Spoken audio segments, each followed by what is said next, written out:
ನಮಸ್ಕಾರ ಎಲ್ರಿಗೂ welcome to our channel. ಇದು ಆಹಾರವೇ ಆರೋಗ್ಯ. ನಾವು ತಿಂತಕ್ಕಂಥ ಆಹಾರದಲ್ಲೇ ನಮ್ಮ ಆರೋಗ್ಯ ಇದೆ ಅಂತ ಹೇಳ್ತಾ ಬರ್ರಿ ಇವತ್ತು ನಾನು ನಿಮಗೆ ತೋರಿಸ್ತಕ್ಕಂಥ ರೆಸಿಪಿ ಏನಂದ್ರೆ ಪುಟಾಣಿ ಚಟ್ನಿ ತೋರ್ಸಾತೀನಿ ನೋಡ್ರಿ. ಇದನ್ನು ನೀವೇನು ಹುರ್ಗಡ್ಲಿ ಅಂತ ಕರಿತೀವಿ ನೋಡ್ರಿ, ಅದನ್ನು ನಾವು ಏನೈತಲ್ಲ ನಮ್ಮ ಸೈಡು ಪುಟಾಣಿ ಅಂತ ಕರಿತೀವಿ.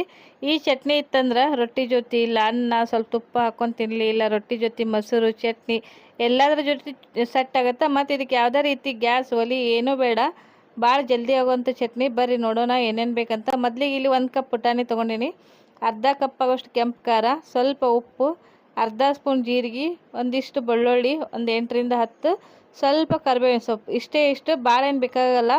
ಈಗ ಒಂದು ಸಣ್ಣದು ಮಿಕ್ಸಿ ಜಾರ್ನ ತೊಗೊಂಡು, ಯಾಕಂದ್ರೆ ಪುಟಾಣಿ ಕಮ್ಮಿ ಇದೆ ನೋಡ್ರಿ, ಹಂಗಾಗಿ ಸಣ್ಣ ಜಾರ್ ತೊಗೊಂಡಿನಿ. ಇವಾಗ ಬೆಳ್ಳುಳ್ಳಿನ ನಾನು ಸಿಪ್ಪೆ ತೆಗಿಲಾರ್ದನ್ನ ಹಾಕ್ಕೊಂಡಿನಿ. ನೀವು ಬೇಕಂದ್ರೆ ಸಿಪ್ಪಿನ ತೆಗೆದ್ಬಿಟ್ಟು ಸಹ ಯೂಸ್ ಮಾಡ್ಕೊರಿ. ಆಮೇಲೆ ಕರಿಬೇವಿನ ಸೊಪ್ಪು, ಜೀರಿಗೆ ಎಲ್ಲ ಹಾಕ್ಕೊಂಡು ಇವಾಗ ಪುಟಾಣಿ ಏನೈತೆ ನೋಡ್ರಿ ಹಾಕ್ಕೊಳತ್ತೀನಿ. ಪುಟಾಣಿ ಫ್ರೆಶ್ ಅದಾವೆ, ಹಂಗೆ ಒಂದೇಳೆ ನಿಮ್ದು ಏನೋ ಸ್ವಲ್ಪ ಮೆತ್ತಗಿದ್ವು ಅಂದ್ರೆ ಸ್ವಲ್ಪ ತವ ಬಿಸಿ ಮಾಡಿಕೊಂಡು ಒಂಚೂರು ಬಿಸಿ ಮಾಡಿ ಹಾಕ್ಕೋಬೋದು. ನಂದು ಏನಿಲ್ಲ ಫ್ರೆಶ್ ಇದ್ದು, ಹಾಗಾಗಿ ನಾನು ಹಾಗೆ ಹಾಕತ್ತೀನಿ ನೋಡ್ರಿ. ಇವಾಗ ಖಾರ ಹಾಕಿ ಉಪ್ಪು ಹಾಕಿ ಇದನ್ನು ಮಿಕ್ಸಿ ಮಾಡ್ಕೊಂಡು ಬಂದುಬಿಡೋನು ನೋಡ್ರಿ. ಇಲ್ಲಿ ಮಿಕ್ಸಿ ಹಾಕ್ಕೊಂಡು ಬಂದೆ, ನಿಮಗೆ ಇಲ್ಲಿ ಏನು ಕಾಣಿಸತೈತಿ, ಮಸ್ತ್ ಕಾಣತೈತಿ. ಬಟ್ ಈ ಚಟ್ನಿಗೆ ಇನ್ನೊಂದು ಚೂರು ಕಲರ್ ಬರ್ಬೇಕಂದ್ರೆ 1 ಚಮಚ ನೀವೇನು ಅಡುಗೆಗೆ ಯೂಸ್ ಮಾಡ್ತಿರ್ತಿರಲ್ಲ ಅಡುಗೆ ಎಣ್ಣೆನ ಇದಕ್ಕೆ ಹಾಕಿ ಇನ್ನೊಂದು ಸಲ ಮಿಕ್ಸಿ ಮಾಡ್ಕೊಂಬಂದ್ರೆ ಫುಲ್ ಕಲರ್ ಬರುತ್ತೆ. ಆ ಕಲರ್ ಹೆಂಗಿರ್ತಂತ ನೀವೇ ನೋಡ್ರಿ.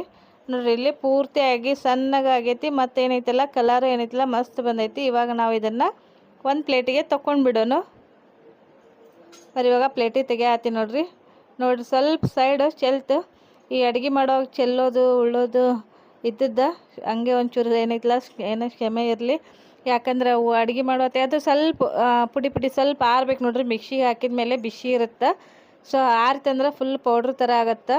ಒಂದು 5 ನಿಮಿಷ ಇದನ್ನು ಆರಾಕ್ ಬಿಟ್ಬಿಡ್ತೀನಿ. ಆರಾಕ್ ಬಿಟ್ಟಿನಿ ಅಂದ್ರೆ ಫುಲ್ ಏನೈತಿಲ್ಲ ಪೌಡ್ರ್ ಥರ ಆಗುತ್ತೆ. ಆಮೇಲೆ ನೀವು ಬೇಕಂದ್ರೆ ಇದನ್ನು 1 ತಿಂಗಳವರೆಗೂ ಸ್ಟೋರ್ ಮಾಡ್ಬೋದು. ಬಟ್ ನಾನು 1 ವಾರಕ್ಕೆ ಆಗೋಷ್ಟು ಮಾಡಿರ್ತೀನಿ ನೋಡ್ರಿ. ಇಲ್ಲಿ ಆರಿದ ಮೇಲೆ ನಿಮ್ಗೆ ತೋರ್ಸಾತೀನಿ. ಚಟ್ನಿ ರೆಡಿ ಆಯಿತು. ಜಸ್ಟ್ ಒಂದು ಗಾರ್ನಿಷಿಗೋಸ್ಕರ ನಾನು ಇಲ್ಲಿಂತಲ ಕರಿಬೇವಿನ ಸೊಪ್ಪು ಹಾಕಾಕತ್ತೀನಿ.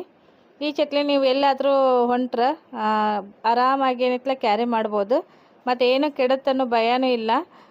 1 ತಿಂಗಳವರೆಗೂ ಆರಾಮ ಇಟ್ಕೊಂಡು ತಿನ್ಬೋದು. ಎಲ್ಲದ್ರ ಜೊತೆ ರೊಟ್ಟಿ, ಚಪಾತಿ, ದೋಸೆ, ಅನ್ನ ಎಲ್ಲದ್ರ ಜೊತೆನೂ ಸೆಟ್ ಆಗುತ್ತೆ. ಮತ್ತು ಮಾಡೋಕ್ಕೂ ಭಾಳ ಟೈಮ್ ಇರೋಂಗಿಲ್ಲ, ಒಂದು 5 ನಿಮಿಷದೊಳಗೆ ಚಟ್ನಿ ರೆಡಿ ಆಗಿಬಿಡುತ್ತೆ. ಬಟ್ ಚಟ್ನಿ ಟೇಸ್ಟ್ ಮಾತ್ರ ಮಸ್ತಾಗಿರುತ್ತೆ. ನೋಡಿದ್ರೆಲ್ಲ ನೀವು ಎಷ್ಟು ಜಲ್ದಿ ಆಯ್ತು ಅಂಥೇಳಿ. ನಮ್ಮ ಉತ್ತರ ಕರ್ನಾಟಕ ಮಂದಿಗೆ ಎಷ್ಟೋ ಥರ ಪಲ್ಯ ಮಾಡಿರಿ, ಸೈಡ್ ಈ ರೀತಿ ಯಾವುದಾದ್ರೂ ಒಂದು ಚಟ್ನಿ ಬೇಕು. ಶೇಂಗಾ ಚಟ್ನಿ ಆಗಲಿ, ಇಲ್ಲ ಅಗಸಿ ಚಟ್ನಿ ಆಗಲಿ, ಈ ರೀತಿ ಪುಟಾಣಿ ಚಟ್ನಿ ಆಗಲಿ, ಯಾವುದಾದ್ರೂ ಒಂದು ಮೊಸರು ಜೊತೆ ಬೇಕು ನೋಡ್ರಿ. ಹಾಗಾಗಿ ಇವತ್ತಿನ ರೆಸಿಪಿ ನಾನು ಪುಟಾಣಿ ಚಟ್ನಿ ತಂದೀನಿ. ನಿಮಗೇನಾದರೂ ಈ ರೆಸಿಪಿ ಇಷ್ಟ ಆದ್ರೆ ಪ್ಲೀಸ್ ಲೈಕ್ ಮಾಡಿರಿ, ಶೇರ್ ಮಾಡಿರಿ, ಹಂಗೆ ನನ್ನ ಚಾನಲ್ನ ಸಬ್ಸ್ಕ್ರೈಬ್ ಮಾಡ್ಕೊಂಡು ನೋಡ್ರಿ. Thanks for watching.